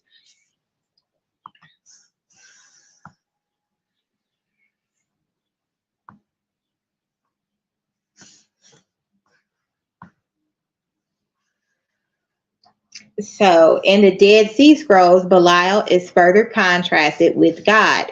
These are the angel of light and the angel of darkness. The Manual of Discipline identifies the angel of light as God himself. The angel of darkness is identified in the same scroll as Belial. Also in the Dead Sea Scrolls is a recounting of a dream of Amram, the father of Moses, who finds two watchers contesting over him. One is Belial, who is described as the king of evil and prince of darkness. Belial is also mentioned in the fragments of a Zadokite work, which is also known as the Damascus document, or CD, which states that during the eschatological age, Belial shall be let loose against Israel, as God spoke through Isaiah the prophet. The fragments also speak of 3 nets of Belial, which are said to be fornication, wealth, and pollution of the sanctuary. In this work, Belial is sometimes presented as an agent of divine punishment and sometimes as a rebel, as Mestema is. It was Belial who inspired the Egyptian sorcerers, Jachinah and his brother, to oppose Moses and Aaron. The fragments also say that anyone who is ruled by the spirits of Belial and speaks of rebellion should be condemned as a necromancer and a wizard. In the book of Jubilees, uncircumcised Israelites are called sons of Belial. Testament of the 12 Patriarchs. Belial is also mentioned in the Testaments of the 12 Patriarchs. The author of the work seems to be a dualist because he presents Belial as God's opponent, not as a servant, but does not mention how or why this came to be.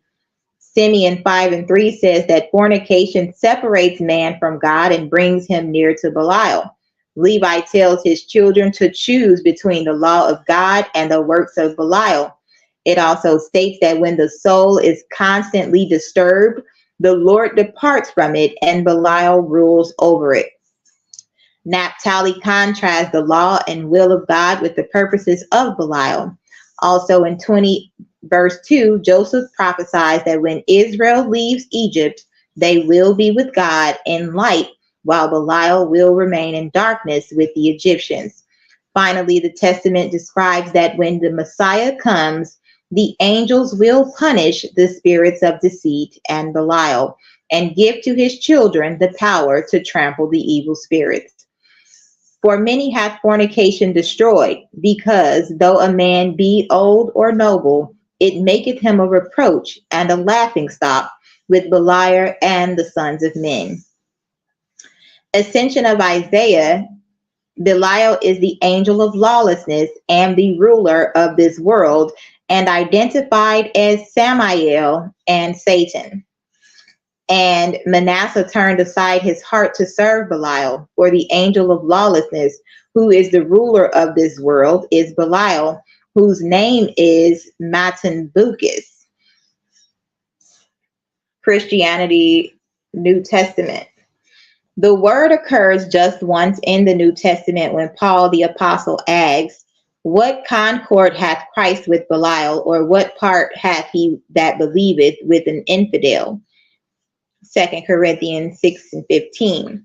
The spelling found in most manuscripts of 2 Corinthians is actually Beliar, not Belial. This is the reading preferred by textual scholars, and the change of the L to R is attributed to a common change in Aramaic pronunciation. The Jewish Greek Septuagint, later the Old Testament of the early Christian church, generally renders the sons of Belial verses in the Hebrew Bible either as lawless men by idioms sons of the pestilence, rather than a personal name, sons of Belial. Andres Paranomoi, lawless men, Deuteronomy 13:13. Huoi Lomoi, sons of the plague, 1 Samuel 2:12. The Septuagint also avoids Belial in the singular, so Shimei, 2 Samuel 16:7, when he cursed David, come out, thou bloody man, and thou man of Belial, is rendered, you lawless man, paranomos. And Hannah to Eli, count not thine handmaid for a daughter of Belial, is rendered, don't count your maidservant as a daughter of the pest. The Latin Vulgate and Syriac Peshitta, Old Testaments in some cases follow the Greek and other literalized as Hebrew. The single New Testament use is preserved Belial in Latin and Syriac. Rabbinical literature. The Talmud and rabbinical interpretation generally follow a non-supernatural view, an allegorical personification of evil. As with rabbinical interpretations of evil, the phrase sons of Belial from the Torah continued to retain currency. In the Talia Yeshu, the name Belial is given to Yeshu, the son of Miriam Magdala, also called Ben Strata and Ben Pantheras in the Wagenseil version of the same, as well as in the Talmud.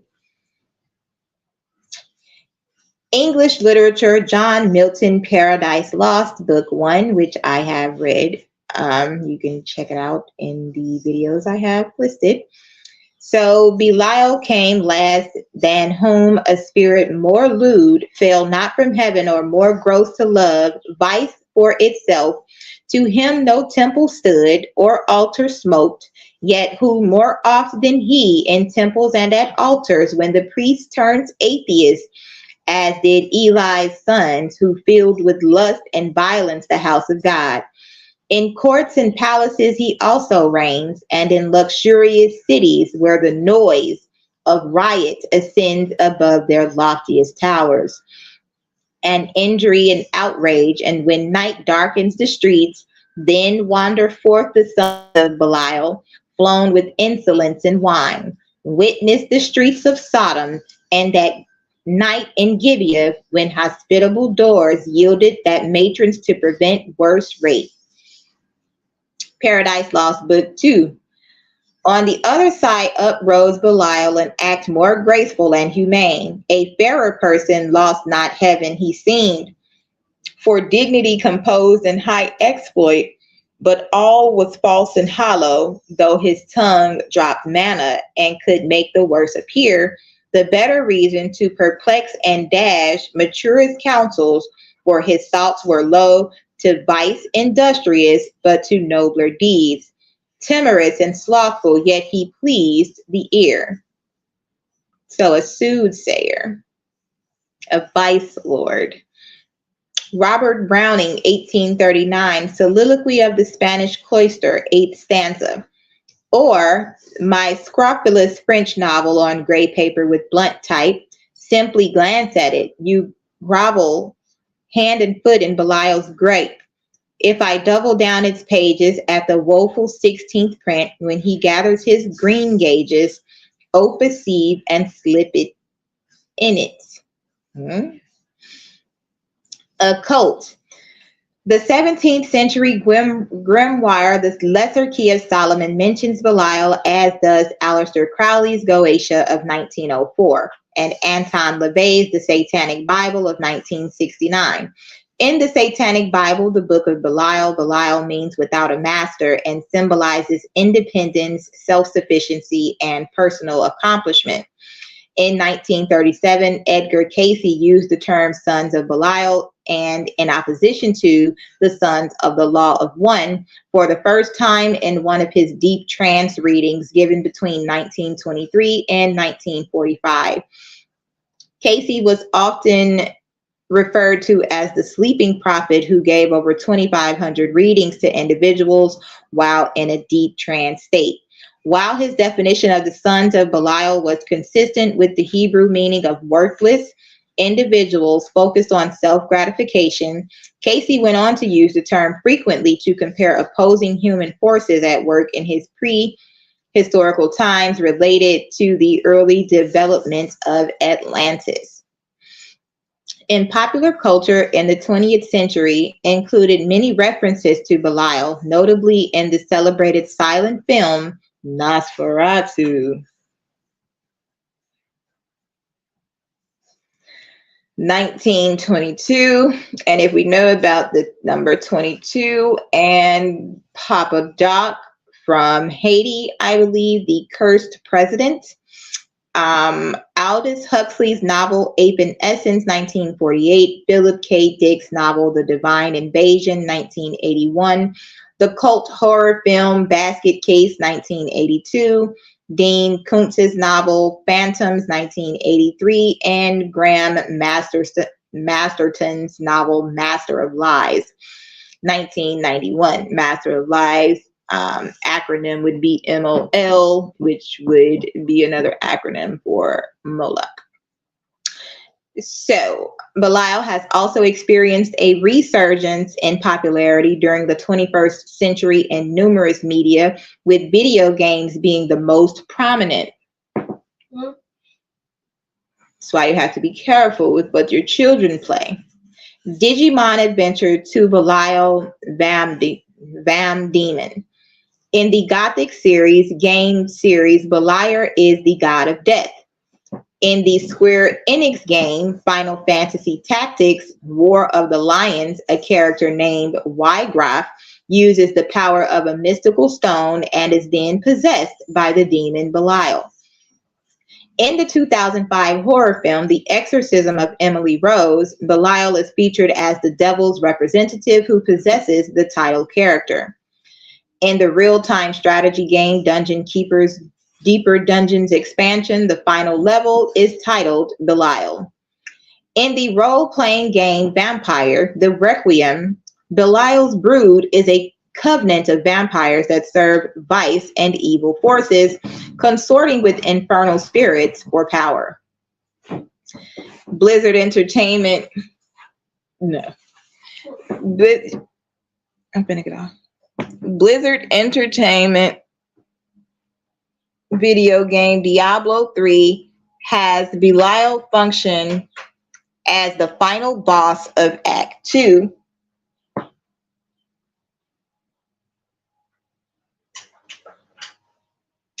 That's crazy. 1 second. I need to put my sweater on. My heater's not working. Ain't nothing but the devil. Look, man, it's Because it's out. It's freezing. hot.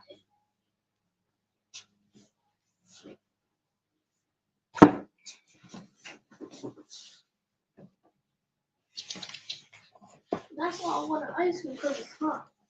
We need no ice cream. We need to put them popsicles in the freezer.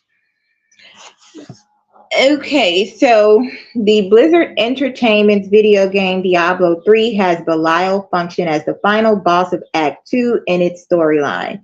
In the city of Caldium, sounds like Calumet,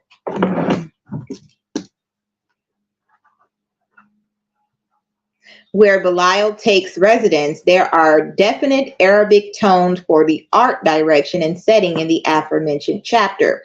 Also known as the Lord of Lies and the Master of Deception, Belial is regarded as one of the 4 lesser evils and 7 great evils in the mortal realm that seek to make this world an outpost of hell itself. 7 and 4. It's 7:22 right now. 7 and 4.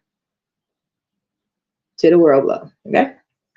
Now, Westwood Studios' PC game Lands of Lore, Guardians of Destiny features Belial as its main antagonist, portraying him as an evil god with a devil-like appearance.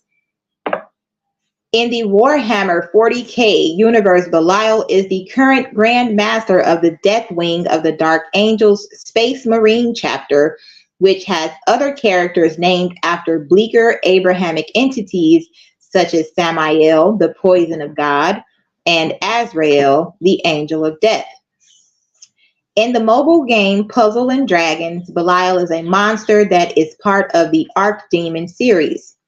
In the book The Little Ships by J.A. Sutherland, the main character sails in a spaceship named Belial. Belial's meat is a health item in the video game Off by Mortis Ghost. In the video game Binding of Isaac, the Book of Belial is an activated item that increases damage for the current room. In the mobile game Crash Fever, Belial is one of the first protagonists. In Grand Blue Fantasy, Belial is a fallen angel, appearing in What Makes the Sky Blue 2 and 3 events as one of the main antagonists. Belial is also a summon in the Gacha and another summer variant summon. Belial has theme songs associated with his story. His costumes can be unlocked for the main character through in-game code.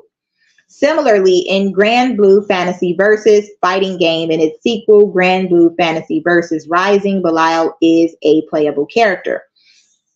Belial is the theme held in meditation by Von Benjamin, Ake Becca, on the Midnight and Ras El collaborative album Through and True 2006. Belial is referenced among other demons on Mayhem's 2014 studio album Esoteric Warfare. Belial is mentioned in Pandemon, the fourth track on the LP. Lord Belial is a Swedish black metal band. In the Ultra series, Belial is the namesake of recurring villain Ultraman Belial, a rogue Ultraman that made a dark pact to gain the ability to control and merge with monsters, with his alternate forms occasionally taking on demonic appearances. Belial is mentioned in the track Fall from Grace from Morbid Angel's 1991 album Blessed Are the Sick. In Cassandra Clare's best-selling Shadowhunter Chronicles, Belial is one of the princes of hell, as well as the demonic father of a major character, Teresa Gray, who was the protagonist of the Infernal Devices. In Shadowhunters, the television adaptation of the novel series, Belial is the demonic father of a supporting character in season 3, the warlock Lorenzo Ray. Belial is mentioned as Lorenzo's father in the episode City of Glass. In the 2019 comedy horror film Ready or Not, the name of the demonic presence, Mr. Lee Bell, is an anagram for Belial. In the Shin Megami Tensei and Persona games, Belial appears as a demon and persona to be used in combat. In the 2021 anime series Beyblade Burst Dynamite Battle, the main character Baal Daikokuten named his Beyblade Dynamite Belial. Later on, he upgrades Dynamite Belial into Dangerous Belial after its destruction. The name of the Bay, however, was changed to Bellfire in the dub and in Hasbro toy releases. In season 2, episode 5 of The Chosen, Caleb is possessed by Belial and shares who he is while conversing with Mary.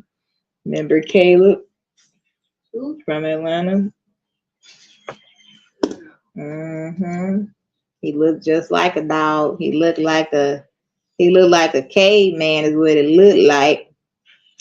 And in the Wheel of Time, one of the Forsaken is named Belial, a reference to Belial.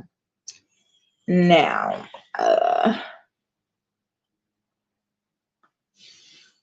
okay, Samael or the Samael,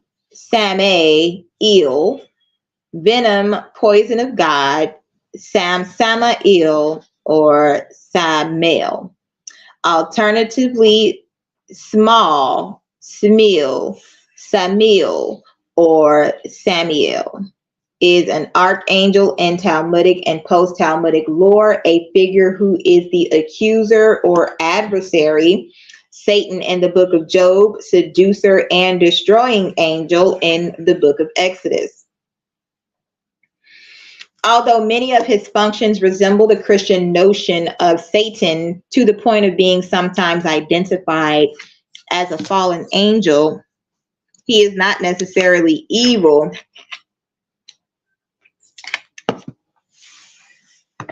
Since his functions are also regarded as resulting in good, such as destroying sinners. He is considered in Midrashic texts to be a member of the heavenly host with other grim and destructive duties. One of Samael's greatest roles in Jewish lore is that of the main angel of death and the head of Satan's. Although he condemns the sins of man, he remains one of God's servants. He appears frequently in the story of the Garden of Eden and engineered the fall of Adam and Eve. Hear them sirens? With a snake in writings during the Second Temple period. However, the serpent is not a form of Samael, but a beast he rode like a camel. In a single account, he is also believed to be the father of Cain, as well as the partner of Lilith. In early Talmudic and Midrashic literature, he is not identified with Satan yet. Only in later Midrashim he is entitled head of Satan's. As guardian angel and prince of Rome, he is the arch enemy of Israel. By the beginning of Jewish culture in Europe, Samael had been established as a representative of Christianity due to his identification with Rome.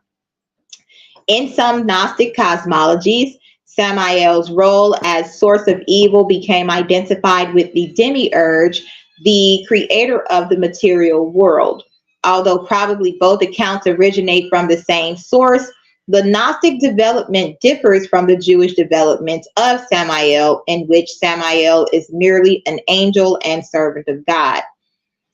In Judaism, Second Temple period and posteriority, Samael was first mentioned during the Second Temple period and immediately after its destruction. He is first mentioned in the book of Enoch along with other rebellious angels. In Enoch 1, he is one of the watchers who descended to earth to copulate with human women, although he is not their leader, this being Semyaza. In the Greek apocalypse of Baruch, he is the dominant evil figure. Samael plants the tree of knowledge, thereupon he is banished and cursed by God. To take revenge, he tempts Adam and Eve into sin by taking the form of the serpent.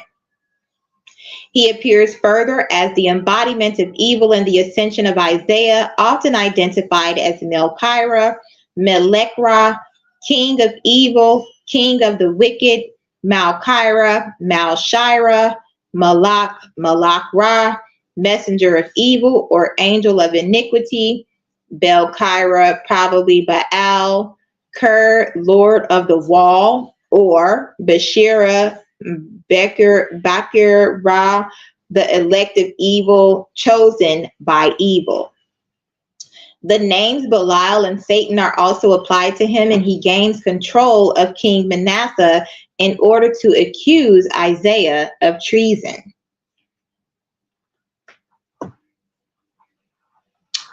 In Talmudic Midrashic literature, Samael's role as an agent of evil is rather marginal. But from the 5th or 6th century onward, this name again becomes one of the most prominent among the demonic entities. Samael has not been identified with the angel of death in the Talmud. In the Exodus Rabbah, Samael is depicted as the accuser in the heavenly court and tempting to sin, while Michael defends Israel's actions. Here, Samael is identified with Satan. While Satan describes his function as an accuser, Samael is considered to be his proper name. He also fulfills the role of the angel of death when he comes to take the body of Moses and is called the leader of Satan's. The title of Satan is also applied to him in the Midrash, Perk de Rabbi Eleazar, where he is the chief of the fallen angels and a 12-winged seraph. According to the text, Samael opposed the creation of Adam and descended to earth to tempt him into evil. Riding the serpent, he convinces Eve to eat the forbidden fruit. His role here might be similar to the Islamic idea of Iblis, who refused to prostrate himself before Adam because he consists of fire and Adam merely from dust. The Midrash also reveals Samael fathered Cain with Eve. In the Midrash Conan, he is the ruler of the third hill. Several sources, such as Yalkut Shimoni, describe him as the guardian angel of Esau, relating him to Rome, the one who wrestled with Jacob, the angel who ordered Abraham to sacrifice Isaac, and a patron of Edom. In Kabbalah, A.E. Waite, Samael is described as the severity of God and is listed as fifth of the archangels of the world of Bria. Among his portions are Esau, the people who inherit the sword and bring war, the goats and Se'irim, or demons, and the destroyer angels. Although both Samael and Lilith are major demons in earlier Jewish traditions, they do not appear paired until the second half of the 13th century. There's that 13 again, death, when they are introduced together. Lilith is a demon created alongside Adam, originally created for the role Eve would fill, who then becomes Samael's bride. With her, Samael created a host of demon children, including a son, the sword of Samael, or of Asmodai. In the Kabbalistic work, Treatise on the Left Emanation, Samael is part of the Klippos, prince of all demons and spouse of Lilith. The two are said to parallel Adam and Eve, being emanated together from the throne of glory as a counterpart. Asmodeus is also mentioned to be subservient to Samael and married to a younger, lesser Lilith. According to treaties, God castrated Samael in order not to fill the world with their demonic offspring, this being the reason why Lilith seeks to fornicate with men. In the Zohar, one of Kabbalah's main works, Samael is described as a leader of the divine forces of destruction. Being part of the Klippos, he is mentioned again as the serpent's rider and is described as having mated with Aishet, Zenunim, Neamah, and Agrat Bat Malat, all being angels of sacred prostitution. Notably, the same work later calls him Azazel, which might be a case of mistaken identity, as Azazel may be himself in Zoharistic lore a combination of the angels Azza and Azrael. It is also said that the Baal Shem Tov once summoned Samael to make him do his bidding. Other traditions state Samael is also depicted as the angel of death and one of the seven archangels, the ruler over the fifth heaven, and commander of 2 million angels, such as the chief of all the destroying angels. According to apocryphal Gedalat Moshe, the Apocalypse of Moses, the Ascension of Moses in the Legends of the Jews by Louis Ginsburg, Samael is also mentioned as being in seventh heaven. So what did they say? 3, 5, 7 is given odd numbers. It's 737 right now. 73759, all odd numbers, 59%. Okay, let's go. So in the last heaven, Moses saw 2 angels, each 500 parasangs in height, forged out of chains of black fire and red fire. There's that black and red of the bull again. Okay. The angels Af, anger, and Hema, wrath, whom God created at the beginning of the world to execute his will. Moses was disquieted when he looked upon them, but Metatron embraced him and said, Moses, Moses, thou favorite of God, fear not and be not terrified. And Moses became calm. There was another angel in the seventh heaven, different in appearance from all the others and of frightful mien. His height was so great, it would have taken 500 years to cover a distance equal to it. And from the crown of his head to the soles of his feet, he was studded with glaring eyes. This one, said Metatron, addressing Moses, is Samael, who takes the soul away from man. Whither goes he now? Asked Moses, and Metatron replied, to fetch the soul of Job the pious. Thereupon Moses prayed to God in these words, Oh, may it be thy will, my God, and the God of my fathers, not to let me fall into the hands of this angel. Gnosticism. In the Apocrypha of John on the origin of the world and hypostasis of the archons or archons, found in the Nag Hammadi library, Samael is one of three names of the demiurge whose other names are Yaldabaoth and Saklas. After Yaldabaoth claims sole divinity for himself, the voice of Sophia comes forth calling him Samael due to his ignorance.